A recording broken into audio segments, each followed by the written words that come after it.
¿Cómo va el sonido? ¿Sí?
Muy buenos días, muy buenas tardes o muy buenas noches. Depende dónde y a qué hora nos estén sintonizando.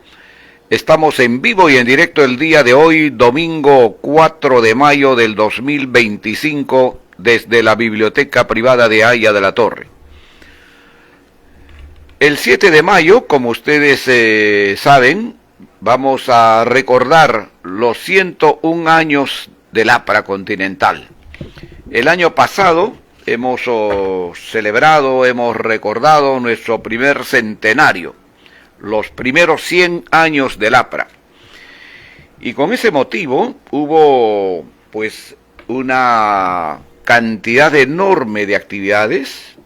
Entre la más importante, diría yo, fue la que se convocó en la Plaza de Hacho un 5 de mayo, que fue organizado, que fue preparado por el comando que se conformó para recordar los 100 años del APRA y que estuvo presidida por nuestro querido amigo y compañero Pepe Lucho Delgado Núñez de Largo. Estos meses y este mes de mayo especialmente está habiendo jornadas de reconocimiento, jornadas de celebración en distintas partes del país. Y eso es muy importante y creo que también es digno de resaltarlo. Por ejemplo, ayer y hoy día se está celebrando o se está realizando un evento de enorme trascendencia en la ciudad de Trujillo. Lo preside nuestro querido compañero Neftalí Ramírez Herrera, que el domingo pasado estuvo con nosotros aquí en Vía Mercedes, sobre Víctor Raúl y los 100 años del APRA, ¿no? Coloquios. Hay una serie de personalidades que están participando allá en Trujillo. En este mismo momento deben estar en el local central, en el local partidario.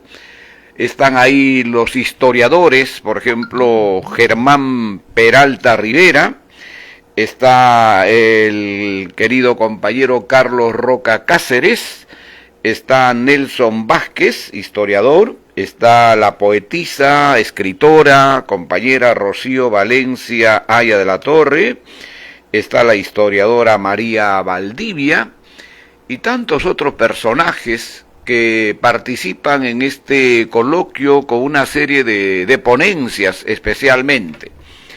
Y es bueno resaltarlo y es bueno reafirmarlo siempre con ese propósito de hacer que lo que en el LAPRA se está realizando, se está haciendo en estos momentos, tiene que ver con lo que es fundamental en nuestro partido, en nuestro movimiento. Hay una serie de desplazamientos de compañeros y compañeras a distintas partes del país, lo cual es bueno. Yo saludo siempre, aun cuando estamos en un año electoral, y eso le digo siempre a mi querido compañero Iván Villar, a quien agradezco siempre, que toda candidatura que se gesta en el partido es buena, es importante, porque eso, y la aplaudimos, porque eso de alguna manera moviliza al partido, eso convoca al partido, no importa si hay 10, 15, 20, 30 en un sitio, en un lugar, o si hay 100 o 200, lo importante es que el partido se moviliza, que el partido está presente. Ahora mismo están en el sur del país, por ejemplo, Jorge del Castillo Gálvez, junto a Pepe Lucho Delgado Núñez del Arco, Aurelio Pastor. Está en el norte, hasta donde tengo entendido, este compañero Enrique Valderrama, que viene desplazándose por todo sitio también, nuestra querida compañera Mónica Yaya, que también siempre está presente en distintos medios de comunicación, lo cual es importante, y viajando también por todo el país. Este miércoles, por ejemplo, estarán presentes en el Callao nuestra querida compañera Carla García, junto a la queridísima compañera Zoila Bocángel Bravo. Ese mismo día se va a realizar en el aula magna del partido un evento de homenaje y de recuerdo a los 101 años de la fundación del APRA, presidido por nuestra secretaria general institucional Belén García. Ella misma hoy y el día de ayer también está recorriendo una buena parte de la región de La Libertad. Me imagino que está acompañada del secretario general del partido de allá. De manera que es importante resaltar, es importante decirlo siempre para transmitir a la gente, para transmitir a nuestros compañeros, a nuestros militantes, la importancia que tiene la movilización del partido, y creo que es fundamental. Ahora que se cierne una serie de cuestionamientos, especialmente a esos partidos, a esos movimientos, entre comillas, que han llegado a tener su calificativo, ¿no es cierto?, de ¿cómo les llaman a ellos?, que han falsificado firmas, que han engañado a la población, que han tomado el nombre de personajes, ¿no es cierto?, o de ciudadanos que nunca les han indicado que puedan hacerlo. Pero en fin, esa es otra historia. Hoy, muy brevemente, yo quería dirigirme a ustedes y recordar un poco ese partido, ese movimiento de los años 70. ¿Qué significó para los jóvenes de entonces ese APRA de los años 70? ¿Cómo estaba organizado ese APRA en esos tiempos, en esos años? ¿Cómo encontramos nosotros a ese movimiento cuya cabeza fundamental naturalmente era el propio Víctor Raúl Aya de la Torre, ¿no? ¿Cómo era ese APRA que yo conocí especialmente? Ese APRA de los cuadros, ¿no? Ese APRA que estaba en las calles, ese APRA que estaba en las organizaciones sociales, ese APRA que estaba en las universidades, ese APRA que estaba en los gremios profesionales, ese APRA que estaba en los gremios sindicales, ese APRA que propiciaba una organización de cuadros, ¿no? Y por eso permítanme un poquito hacerles lectura de algo que me ha llamado la atención de este libro que todavía lo publiqué el año 2015, que se llama El incorregible voto preferencial, los partidos, reforma política en el Perú, que fue justamente a propósito de la ley de partidos políticos que se había dado en el año 2003, de cómo ese instrumento legal permitió el nacimiento, dio lugar a esos movimientos regionales.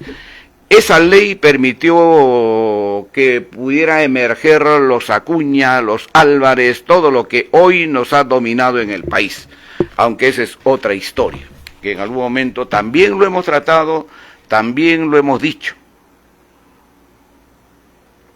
pero que bien vale la pena recordarlo. Yo a veces escucho cómo se culpa uno u otro sobre lo que ha acontecido con los partidos políticos, pero algunos no se dan cuenta que el origen está ahí, en esa ley del 2003, que permitió el nacimiento, que permitió que aflore estos movimientos regionales, que les dieron todas las facilidades para que pudieran emerger y crecer, que no le pusieron ninguna cortapisa como sí pusieron a los partidos con organización nacional, en este caso a los partidos como el APRA, que tenía una organización nacional. Claro, eran quizás otros tiempos, y esa es parte de otra historia. Pero, ¿qué es el APRA en este caso? ¿Cómo es la organización de los cuadros? ¿Cómo era ese partido que comandaba el propio Haya de la Torre en los años 70? ¿Qué cosa quiere decir un partido de los cuadros? En estos tiempos, sobre todo, que tanta falta nos hace, ¿no? Yo siempre he reclamado la organización de los cuadros, el partido de los cuadros. En algún momento, inclusive al propio presidente Alan García le dije, yo prefiero un partido con 20.000 militantes y no un partido con 500.000 de militantes que, como tú sabes, se lo dije, vas a ver cuando tú ganes las elecciones, como fue así, van a venir con su carnet en la mano a pedirte trabajo. Y eso ocurrió. Para ellos, para ellas, para su familia y para su descendencia. Pero el día que pierdas una elección no te la van a perdonar. Nos van a venir a la yugular. Y eso está en una correspondencia que hemos publicado hace poco en unos artículos de trazos de historia. Es mejor un partido de cuadros, un partido que comande el trabajo, la acción, la tarea, los propósitos que tiene nuestro movimiento. Partido ideologizado, formado, enraizado en sus principios, en sus valores. Haya de la Torre repetía siempre, para ser cuadro del APRA se necesita dos preceptos importantísimos: ser honrado y ser capaz, o ser capaz y ser honrado. De nada sirve ser capaz si no eres honrado, y de nada sirve ser honrado si no eres capaz. Eso nos lo repetía siempre Víctor Raúl. Ahora que en el partido, y justo yo le decía a mi querido compañero Iván, ahora que en el partido estamos salpicados de algunos pícaros, ¿no?, que alegremente inclusive se han dado el trabajo, entre comillas, de vender el local de la tribuna o de alquilar el edificio Chavín, que está al lado del local central, y nadie da cuentas y nadie pide cuentas. En fin, esa es otra historia, pero muy dramática y muy grave para el partido, que la estamos viviendo el día de hoy. En este libro nosotros indicamos Haya de la Torre y el partido de los cuadros, ¿no? ¿Qué es un cuadro en el APRA? ¿Qué era un cuadro en el APRA? ¿O qué debería ser o qué debe ser un cuadro en el APRA? Era quien representaba al partido en su organismo funcional y debía liderar el núcleo de la sociedad al que pertenecía. Vale decir, el cuadro formado en un partido como el APRA interpretaba las necesidades, requerimientos, solicitudes, reivindicaciones de la población, pero al mismo tiempo la organizaba y conducía para plasmar sus aspiraciones. En otras palabras, era gobernar desde la base misma de la sociedad. Entre otras actividades, los locales partidarios servían para capacitar, preparar, organizar a los cuadros, los mismos que debían llevar el mensaje y la propaganda aprista a los sectores sociales a los que representaban. Hoy muchos creen que hacer labor partidaria significa asistir a los locales, que ahora mismo ni siquiera se da, ¿no?, en muchos casos, y que ahí terminaba todo. No es así. La política partidaria se desarrollaba esencialmente en los lugares donde los cuadros ejercían su liderazgo y actuaban al lado de sus representados. Los locales partidarios eran los lugares donde se les capacitaba y donde se planificaba las tareas de organización, activismo y propaganda. Víctor Raúl siempre repetía: el APRA no es un partido de masas, el APRA es un partido de cuadros. El cuadro organiza, prepara, capacita, planifica, conduce, convoca a la sociedad y finalmente decide. Y nos recordaba siempre: no hay buena o mala masa, solo hay buenos o malos dirigentes. Se deben acordar de eso, ¿no?, que Víctor Raúl nos repetía siempre, especialmente a los jóvenes de nuestras épocas, a los jóvenes de esos tiempos, que hoy lamentablemente hemos ido olvidando. Pero ojalá que con esta movilización que nosotros estamos sintiendo en el partido, los cuadros del partido comiencen a estar otra vez presentes en cada sitio, en cada lugar en la que se encuentra. Ya lo hemos dicho, no era fácil ser militante del APRA, ¿no? Había que estar y había que ser un cuadro. Ahora mismo que hemos estado en la etapa de las inscripciones, en la etapa de las afiliaciones, me acuerdo mucho, tú todavía te debes acordar, querido Iván, no eres tan muchacho que digamos, ser aprista pues no era fácil, o ser militante del partido no era fácil. Había que pasar todo un periodo de prueba, aproximadamente de 6 meses, de capacitación, de preparación. Además tenías que tener a tu lado 2 personas que te puedan guiar, que te puedan preparar y sobre todo ir a verificar los datos que habías dejado. Cualquier pícaro tampoco podía ingresar a las filas del APRA, ¿no? Había un grupo que verificaba dónde trabajabas, dónde vivías, si lo que habías dicho, habías escrito era cierto o no. No era fácil. Había que tener una espera de 6 meses para ser militante. Ahí recién se abría el padrón para esa gente. Pero hoy esos tiempos han cambiado. Eso prácticamente no existe, ¿no? Y el tema de los padrones siempre nos ha traído complicaciones al partido, especialmente en los últimos tiempos. Muchos, y he estado leyendo hace poco, inclusive, han quedado fuera de los padrones, ¿no? Y eso sí me parece inexplicable, no me parece lógico, no me parece correcto. Que apristas de tanta trayectoria, de tanta presencia, de tanta permanencia en el partido puedan estar al margen del padrón o puedan haber sido incorporados o reincorporados recién 2 años después, como fue el caso de nuestro querido compañero Carlos Roca Cáceres.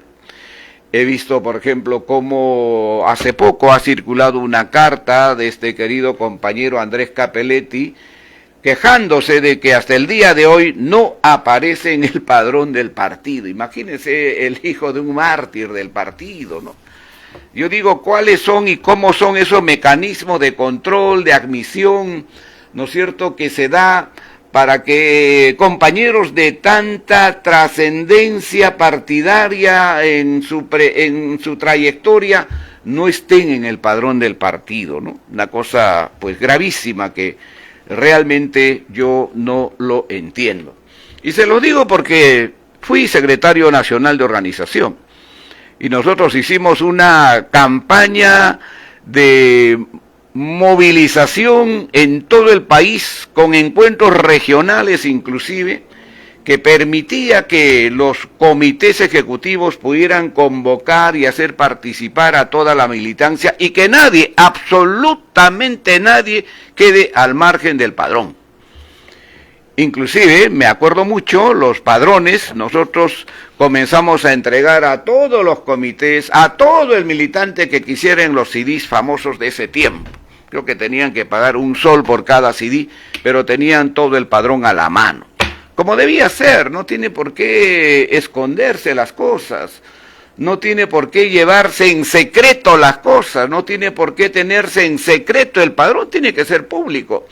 El que quiere ser aprista, ¿no es cierto?, no tiene por qué decir que su nombre lo tengan oculto. Si no lo quieres, simplemente no te inscribas. Y eso es lo que siempre nosotros hemos dicho y hemos reclamado.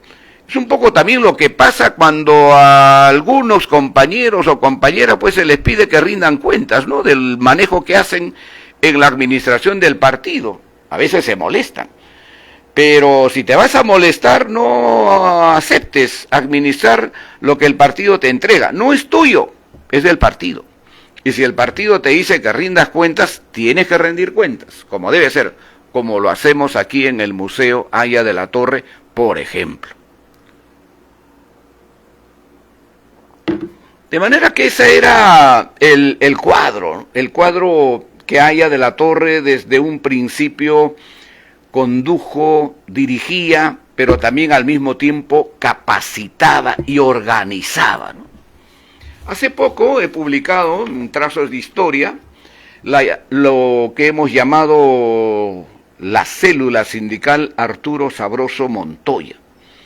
Cuando Víctor Raúl escogió o mandó escoger a más de 300 jóvenes universitarios y nos mandó a trabajar a las fábricas, ¿no?, a ser obreros, a distintos sitios, a distintos lugares, para poder respaldar el trabajo sindical de la gloriosa Confederación de Trabajadores del Perú, que en ese tiempo era conducido por ese extraordinario líder sindical, Julio Cruzado Zavala, a quien yo tuve el privilegio de conocer.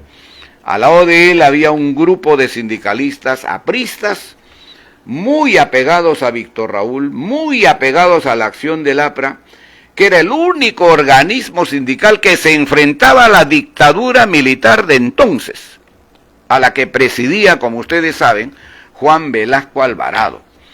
Algunos en el partido cometieron ese paso de traición, algunos se fueron, ¿no?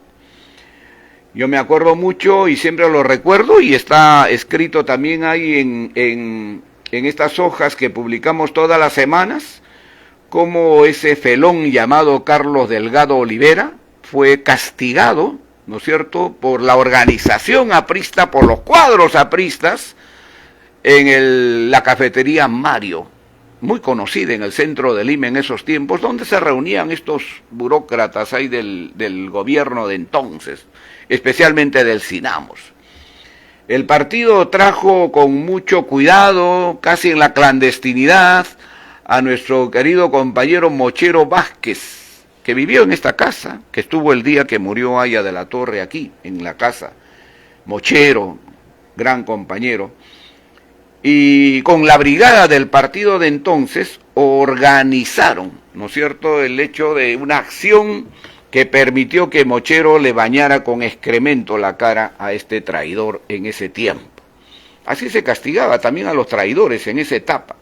Como después, tomando ese ejemplo, en los años 2000 ya casi, la célula Arturo Sabroso Montoya, la célula Alan Vuelve, conformada mayormente por mujeres, ¿no?, más de 30 compañeras heroicas que se batieron en ese tiempo para pelear por el retorno de nuestro querido compañero Alan García, a quien lo calumniaban, lo difamaban, lo insultaban. En ese tiempo, ellas prepararon, ¿no es cierto?, el famoso tortazo a ese personaje que calumniaba sañudamente casi siempre al presidente Alan García, siguiendo ese ejemplo de esa acción tan heroica, tan valiente de nuestro compañero Mochero Báez. Esta célula sindical, Arturo Sabroso Montoya, cumplió una labor extraordinaria de respaldo y de apoyo al movimiento sindical de entonces. Me acuerdo mucho, en esa etapa, el año 1973, se había convocado a un paro nacional, presidido en este caso por la CTP. El centro de Lima, bien resguardado como estaba casi en su funcionamiento, digamos, normal. El Jirón de la Unión, que era el sitio donde se desarrollaban las labores comerciales y bancarias más importantes del país, estaba totalmente abierto.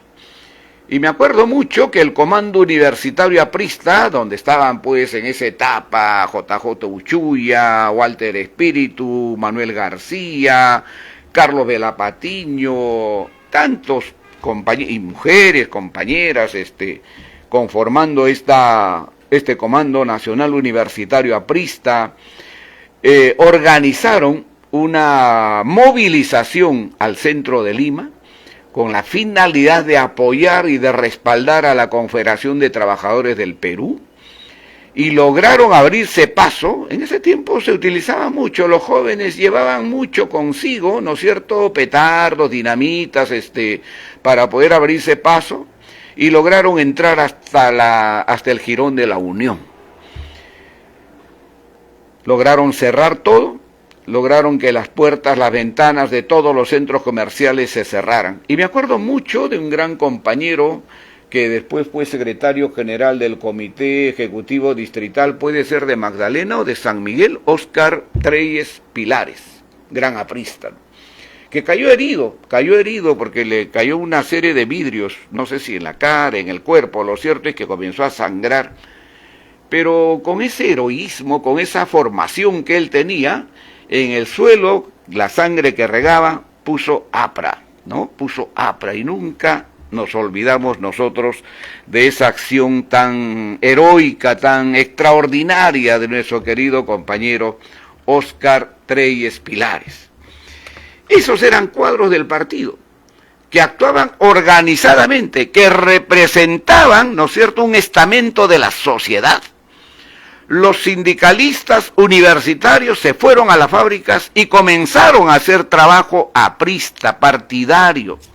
Comenzaron a editar revistas, comenzaron a editar semanarios, comenzaron a volantear, comenzaron a organizarse, comenzaron a reunirse, comenzaron a viajar por todo el país organizadamente como cuadros.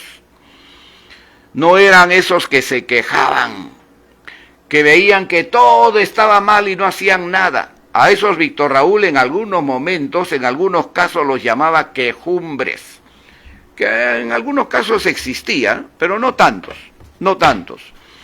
Esos cuadros eran los que de alguna manera sostenían la actividad partidaria. Pero había también muchísimas organizaciones que trabajaban y funcionaban en el partido y especialmente al lado de Haya de la Torre. Uno de ellos, no hay que olvidarse nunca, fue el que más cerca estuvo ahí, el que quizá tenía el privilegio, en el buen sentido de la palabra, en su cercanía, se llamaba el Buró Nacional de Conjunciones. Quizá el origen del Buró Nacional de Conjunciones está todavía en 1934. Cuando se funda la Federación Aprista Juvenil, ¿no? No se olviden, ese es el primer círculo juvenil que va a trabajar con Haya de la Torre, ¿no? Ahí está Armando Villanueva del Campo, ahí está el mismo Andrés Tausen Escurra, ahí está Susana Medrano, a quien yo tuve el privilegio de conocer, ahí está Luis Rodríguez Vildósola, a veces casi se me va el nombre, compañeros tan extraordinarios en el trabajo, jóvenes, muchachos en esa época, que dejaron todo por seguir los ideales, los principios de Haya de la Torre, que no estaban preocupados, como en muchos casos lo están hoy día, detrás de maestrías, de doctorados, ¿no es cierto?, para ver dónde me consiguen trabajo, dónde me colocas mejor, qué puedo obtener con esto, qué puedo obtener con lo otro. No, no, no. En ese tiempo, como en los tiempos posteriores, era la entrega. Era la tarea de estar detrás de los principios, de los valores, detrás de los ideales de Haya de la Torre. Luego, como le estuve pidiendo a nuestro querido compañero Iván Villar, acá hay una foto, por ejemplo. Este es el Buró de Conjunciones de los años 60, pero hubo antes otro, ¿no?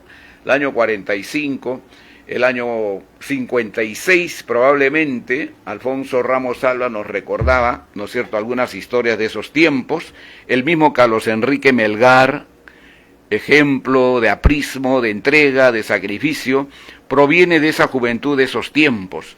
Carlos Enrique Melgar, por ejemplo, llegó a ser presidente de la Federación de San Marcos, igual que Alfonso Ramos Alba, ¿no? Acá están los jóvenes de los años 60, por ejemplo, que conformaron el Buró Nacional de Conjunciones. En los años 70, ya con Haya de la Torre, que había regresado después del golpe de Velasco, van a estar mayormente los jóvenes que están en esta fotografía. ¿Se ve bien? Que están en esta fotografía, ¿no? Ahí faltan, obviamente, algunos, ¿no? Pero está Alan García, está Carlos Roca, está Luis Felipe Soyer, está Óscar Oré, está César Vega, está Víctor Polay, está Fernando Dávila, está el compañero Venegas, ¿no es cierto? Quizá falta acá Pepe Lucho Delgado Núñez del Arco, ¿no? Pero compañeros que tuvieron el privilegio de trabajar al lado de Haya de la Torre directamente en los años 70. ¿Qué cosa hacía el Buró Nacional de Conjunciones? ¿Qué tareas cumplía el Buró Nacional de Conjunciones? Fernando Arias, que no está en la foto, pero que estuvo en el Buró Nacional de Conjunciones. ¿Qué cosa hacía el Buró Nacional de Conjunciones? ¿Cuál era su trabajo? ¿Cuál era su tarea? ¿Estar al lado de Haya de la Torre todos los días? No.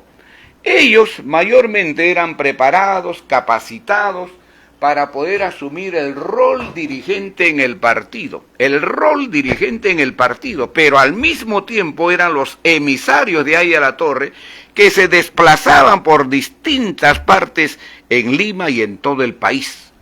Ellos llevaban la propaganda, ¿no es cierto? Ellos se preparaban en algunos casos para ser parte de la estructura de la organización del partido. En ese tiempo, Víctor Raúl, por ejemplo, se preocupó mucho en que estos cuadros jóvenes fueran incorporados poco a poco, paulatinamente, al Comité Ejecutivo Nacional. No se olviden que en esa etapa, por ejemplo, Carlos Roca Cáceres llegó a ser secretario general colegiado. César Vega y Fernando Arias dirigieron el suplemento del Correo Aprista y el Correo Aprista mismo. Me acuerdo mucho de Roberto Venturo, que no está en la foto, fue secretario nacional de propaganda. Él fue el primero que me dio a mí la primera tarea que yo tuve en el partido cuando llegué de mi tierra, en enero de 1972. Me hizo llamar a la Secretaría Nacional de Propaganda, que estaba en el pasaje Arévalo. Yo muy entusiasmado me acerqué, pensando pues que me iba a dar una responsabilidad de las que más o menos un aprista piensa, y mi primera tarea fue ir a cuidar el estrado en el Campo de Marte, en febrero de 1972. Y así era, había que cumplir las tareas y las labores que la jerarquía nos encargaba, que la jerarquía nos ordenaba en el buen sentido de la palabra. Y nadie se sentía mal, al contrario, era una gran responsabilidad, era un gran privilegio, y para mí lo fue, ir a cuidar esa noche el estrado, ¿no es cierto?, que se había levantado en el Campo de Marte. Era febrero de 1972. De paso, era el primer meeting al cual yo asistí en mi vida como aprista, ¿no? Nunca vi una enorme cantidad de gente, qué tal organización, qué tal convocatoria.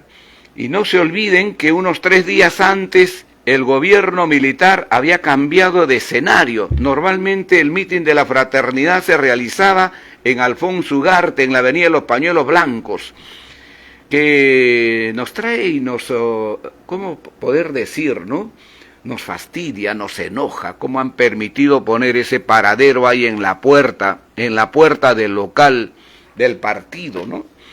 No sé dónde estarán esos regidores de esa época, ¿no? Habría que preguntarles, todavía estamos a tiempo para que respondan por esa cuestión tan, para mí, grave, ¿no? Grave, cómo permitir que pongan un paradero de buses en la puerta del partido. Con eso pues se acaba, ¿no es cierto?, esa convocatoria enorme, grande que había siempre en Alfonso Ugarte, cuando lo lógico, el sentido común, te dice que ese paradero debía estar en la esquina entre Alfonso Ugarte y la avenida Venezuela. Aunque esa es otra historia. Y me acuerdo mucho del Campo de Marte, mi primer meeting, la presencia de los cuadros, de las organizaciones, cómo podían llegar ahí organizadamente, ¿no? Ver a los estudiantes, ver a los trabajadores, ver a los profesionales, ver a las mujeres, ver todo ese torrente de gente que llegaba de uno u otro sitio, de los sectores, de los distritos, los chicos apristas, ¿no? De una manera tan ordenada, con su banda de músicos, es decir, ver una organización que realmente a uno lo conmovía hasta lo más profundo. Esa noche yo escuché no solamente ese extraordinario mensaje de Aya de la Torre, que ya en esa noche él pedía no solo la vuelta a la democracia, sino también la convocatoria a una asamblea constituyente. Fue el primer discurso donde Aya de la Torre machaconamente, insistentemente, pide, ¿no es cierto?, la vuelta a la democracia, que los militares deben volver a sus cuarteles, pero también que se convoque a una asamblea constituyente que, como ustedes saben, se va a dar recién en 1977, en octubre se convoca. Esa noche yo escuché a una extraordinaria mujer, ¿no? Juana Castro de Silva, ¿no? Secretaria general colegiada del partido, ¿no? A quien yo traté mucho, a quien yo conocí mucho. Una mujer que enarbolaba las banderas del aprismo de una manera tan brillante, ¿no? Esas mujeres de ese tiempo que tenían responsabilidad, que tenían tareas, que tenían obligaciones, que tenían cargos en el partido, que no estaban marginadas, que nunca habían sido marginadas, que no se quejaban, que cumplían su tarea y su labor, que no traicionaron al APRA, y hay que tener mucho cuidado. Ahora mismo he estado viendo el programa de presentaciones que hay, por ejemplo, en Trujillo, y se habla mucho de la señora Magda Portal.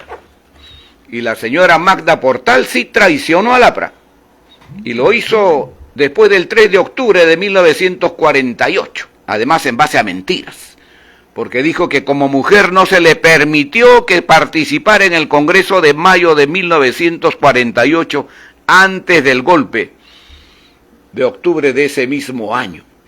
Sin embargo, la elección de Hilda Gadea, ¿no es cierto?, en la Secretaría Nacional de Planificación, que como ustedes saben, ella después fue la esposa del Che Guevara en Guatemala, esa es otra historia, hace que todo lo que se decía o todo lo que se dijo en ese tiempo era falso. Hilda Gadea fue una de las elegidas en ese Congreso, como lo fue la señora Magda Portal. Y ahí nomás vayan a la página 1011 del tercer tomo del testimonio personal de Luis Alberto Sánchez para que lean la verdad y no les estén metiendo mentiras y engaños. Así que hay que tener mucho cuidado con lo que se dice y con lo que se escucha. Y no hay que ir solo a aplaudir, hay que ir también a preguntar. Pero para preguntar también hay que leer, queridos compañeros. Yo veo en muchas reuniones, en muchas convocatorias, que la gente llega a esos escenarios y solo aplaude y no pregunta. Y no pregunta. Y hay que preguntar, hay que preguntar. Yo mucho escucho, por ejemplo, hablar de la importancia de nuestro segundo gobierno, lo que hicimos aquí y allá, las obras, ¿no es cierto?, los hospitales, los colegios. Oiga, y parece que no hemos leído al propio Alan García Pérez. ¿Qué es lo que dice en su libro testimonial? Hay un capítulo que se llama Los errores de la campaña del 2016. Y uno de los grandes errores del 2016 es haber repetido esa monserga de las obras, del buen gobierno, ¿no es cierto?, del 2006 al 2011. Así que hay que tener mucho cuidado con lo que se dice. Y hay que también decir a los compañeros que pregunten, que sepan preguntar, no solamente escuchar y aplaudir. Bueno, hemos estado en el Buró de Conjunciones, ¿no? La extraordinaria labor que cumplían estos jóvenes en ese tiempo, hombres y mujeres. Alan García había salido a Europa en septiembre de 1972 y regresó en 1977, como ustedes saben, a hacerse cargo de la Secretaría Nacional de Organización del partido, ¿no? Sobre él hemos hecho pues varios programas, hemos hablado bastantes cosas de su tarea en la Secretaría de Organización y cómo, ¿no es cierto?, después que muere Haya de la Torre, cuando el partido estaba en una situación bastante caótica, bastante difícil, cuando la división había carcomido al partido, cuando habíamos perdido las elecciones de 1980, con Armando Villanueva y luego también con un gran compañero Justo Enrique de Barbieri en octubre de 1980 la elección municipal que sacamos 16%, cifra que ahora quisiéramos tener, ¿no es cierto? Vino o emergió esa figura de Alan García, ¿no? Eso está muy bien contado también en su libro testimonial, ¿no? Que se llama, tiene unos capítulos importantísimos, ¿no? Hay un capítulo que siempre a mí se me ha quedado grabado, la decisión final, una cosa de esa, ¿no? Que tiene en qué momento él va a tomar la decisión de ser secretario general del partido y de ser candidato a la presidencia en 1985. Esa es otra historia. Pero ¿qué había también al lado del Buró Nacional de Conjunciones en esos tiempos, en esos años, ¿no? Y el Buró Nacional de Conjunciones, que realizaba esta labor, esta tarea, se desplazaba también por distintos lugares, no solamente en Lima. Los días viernes iban de visita a los comités distritales que funcionaban. Y en los comités distritales pues no se organizaba, no había posibilidad de siquiera, ni siquiera se sospechaba que podía realizarse actividades más allá de aquellas que eran las que siempre en el partido le daban solidez, consistencia en la capacitación y en la preparación, ¿no? Por ejemplo, los círculos de lectura. No podía reconocerse una organización juvenil del partido si es que no venía acompañado de su círculo de lectura, de su círculo de trabajo. O sea, para que te reconozcan tu comité distrital de la juventud del partido, tenías que acompañar ahí, ¿no es cierto?, quienes conformaban los círculos de lectura, debidamente organizados y preparados, con su asesor cada uno, como debía ser, ¿no? Como debía hacerse siempre, de tal manera que el cuadro esté en permanente preparación, en permanente capacitación. Yo me acuerdo mucho los campamentos que se hacían en esos tiempos con los jóvenes. En ese tiempo yo estaba y era parte de la juventud, había sido inclusive secretario nacional de la juventud del partido del año 72 al año 74. En ese tiempo nuestros campamentos significaba irnos a Bujama, a León Dormido, que era una playa bastante alejada de Lima, ahora ya está muy poblada, pero en esa época era prácticamente una playa que estaba muy lejos de Lima. Los asesores de esa época, la Secretaría Nacional de Organización de esa época, que la presidía entonces mi recordado amigo y compañero Walter Cuestas Díaz, organizaban especialmente en los veranos los famosos campamentos. ¿Y en qué consistían los campamentos? A la playa, ¿no? Partían de Lima, aproximadamente del local del partido, 3, 4 omnibuses, ¿no es cierto?, entre hombres y mujeres ahí. Íbamos a Bujama, a León Dormido, se levantaban las carpas, en la noche del día viernes se prendían las fogatas, ¿no es cierto? Se comenzaba a cantar las canciones apristas alrededor de la fogata, compañero con la guitarra que acompañaban, se servía el chocolate con el panetón, pero había dos condiciones que eran fundamentales, que eran norma, que era regla en esas tareas, en esos trabajos, en esos desplazamientos en los campamentos. Ni tabaco, ni alcohol. Ni tabaco, ni alcohol, como lo mantenemos aquí en Vía Mercedes. Acá jamás, ni polladas, ni parrilladas, ni borracheras, ni tabaco, ni alcohol. Y en esa época, me acuerdo, como a las 9, 10 de la noche, usted veía cómo bajaban unos vehículos ahí en León Dormido y estaban llegando los líderes del partido. ¿Y quiénes llegaban? Estaba llegando Armando Villanueva, estaba llegando Judith Prieto de Segarra, una extraordinaria maestra, una extraordinaria historiadora, a quien Aya de la Torre respetaba mucho, ¿no? Judith Prieto de Segarra, ¿no? Gran aprista, historiadora que tiene varios libros publicados. Yo me acuerdo que cuando entraba a nuestro salón allá en el partido, en el local central, todos de pie, ¿no? Para saludar a Judith Prieto de Segarra, mujeres que de verdad valía por su capacidad. No estaban reclamando de que por ser mujer tenían que darle tal cargo, tal puesto, ¿no? A ellas les faltaba su capacidad, lo que eran en sí, lo que valían en sí.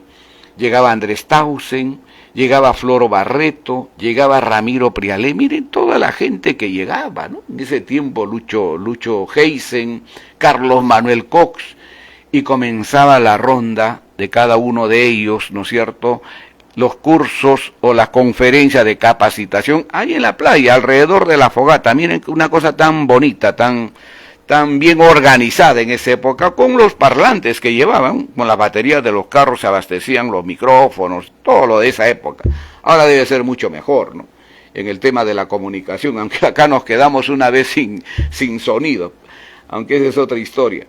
Y al día siguiente, el día sábado, me acuerdo mucho, en la mañana, después del desayuno, se organizaban campeonatos, los varones fulbítol y las damas vóley, ¿no? Y en la tarde era libre, cada uno a bañarse en la playa, etcétera. Y en la noche otra vez la rutina, ¿no? La fogata, ¿no es cierto?, al lado de la fogata, el chocolate, y volvían o regresaban otros líderes. Y el día domingo, que era el almuerzo ya, me acuerdo mucho de la compañera Cleofé, gran aprista, que está mencionada en varios libros inclusive.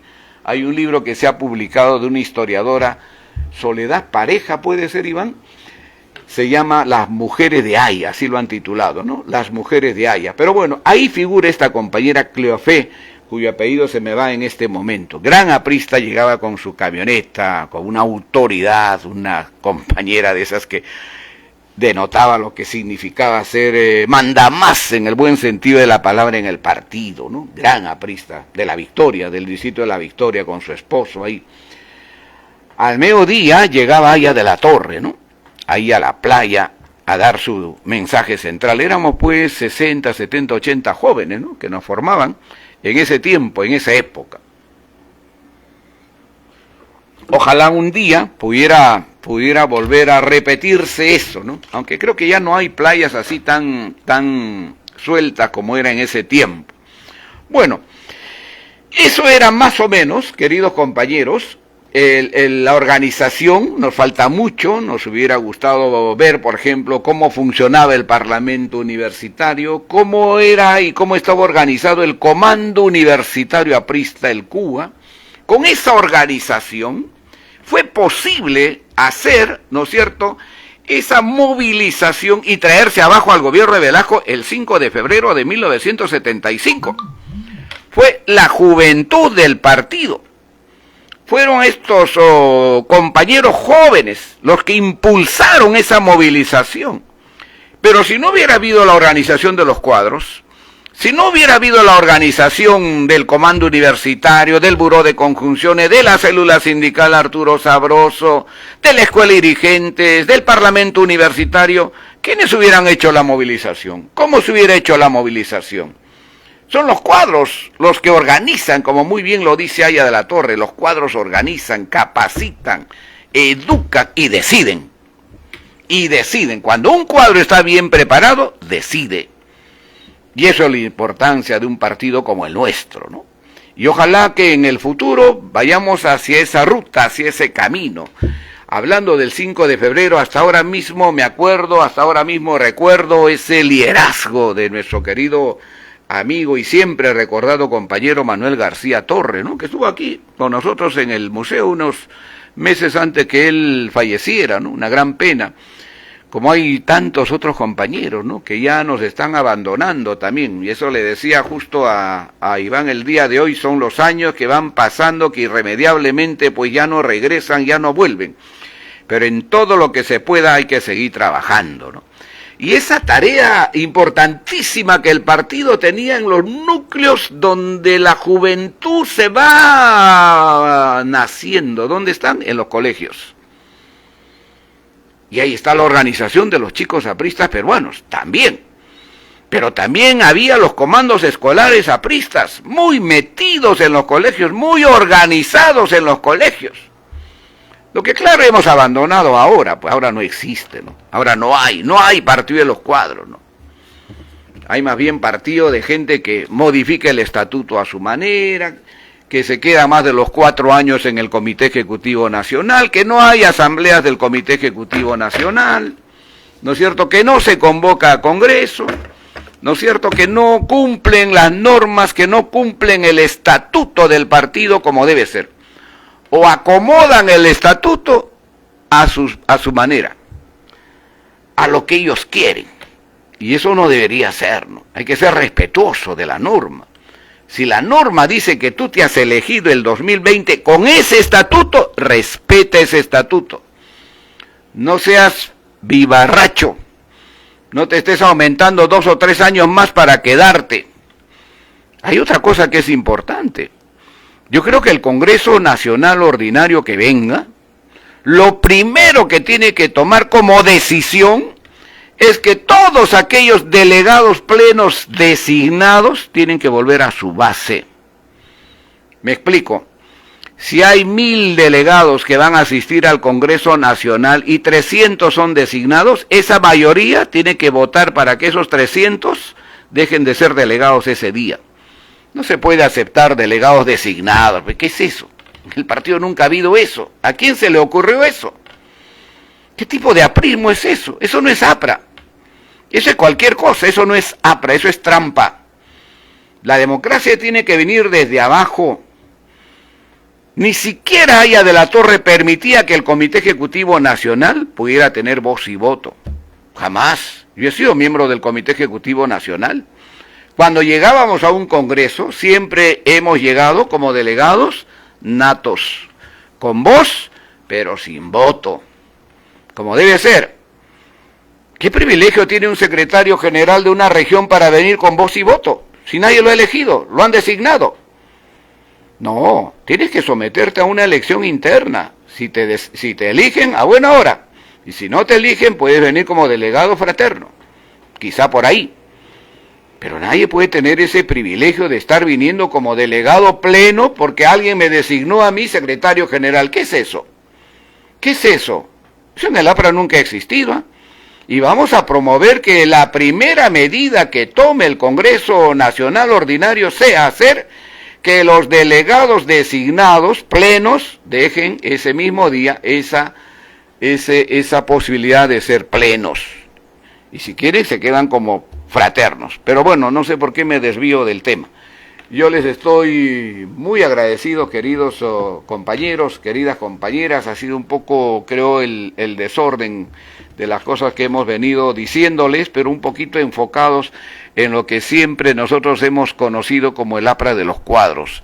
Ese trabajo que no podemos dejar de lado, ese trabajo que siempre debe estar presente. Por eso, inclusive, y hay que recordarlo siempre, el APRA ha practicado una democracia propia. ¿Sabemos cómo se llama esa democracia nuestra? Es la democracia funcional, no es la democracia formal, ¿Por qué creen que en los congresos del partido, ¿no es cierto?, cuando se elige a los delegados al Congreso, se elige también de las organizaciones o de las agrupaciones funcionales? ¿Por qué los profesionales tienen sus delegados?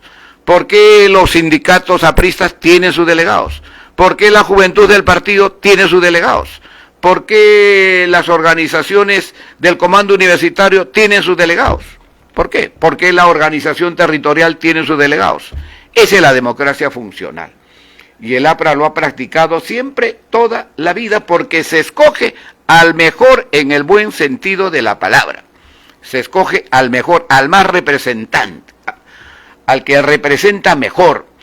En el comando universitario, por ejemplo, antes, no solamente era el hecho de que usted sea universitario, también tenía que ser representante o líder de esa universidad, ser secretario general de una facultad o ser presidente de esa universidad. Tenía que tener un cargo, un puesto en la universidad. No basta ser universitario para que usted sea el secretario general del comando universitario. ¿Qué es eso? Igual era un poquito en las agrupaciones sindicales, ¿ah?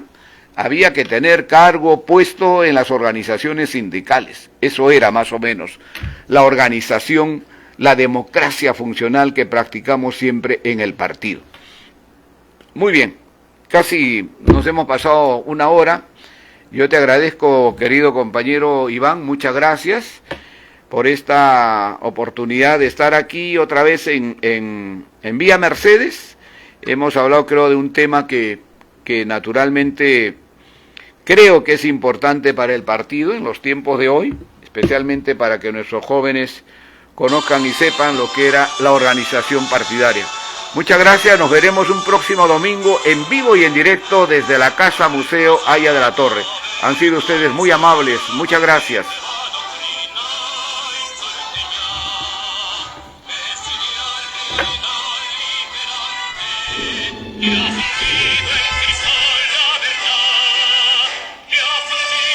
No hemos mostrado todas las fotos.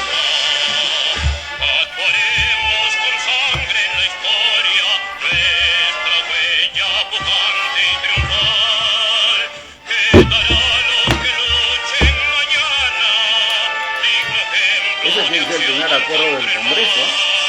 No pueden meterse por la ventana gente que no representa. ¿A quién se le ocurre eso?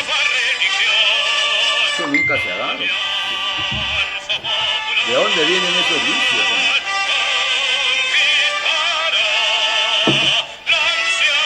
¿Qué tal estuvo la camarita, Iván? Perfecto. Ah, bueno. ¿Y el sonido cómo está? ¿Bien? Muchas gracias.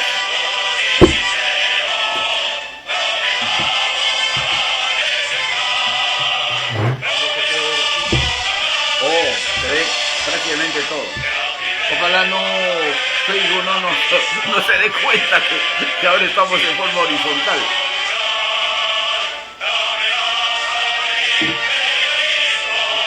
Gracias, muchas gracias.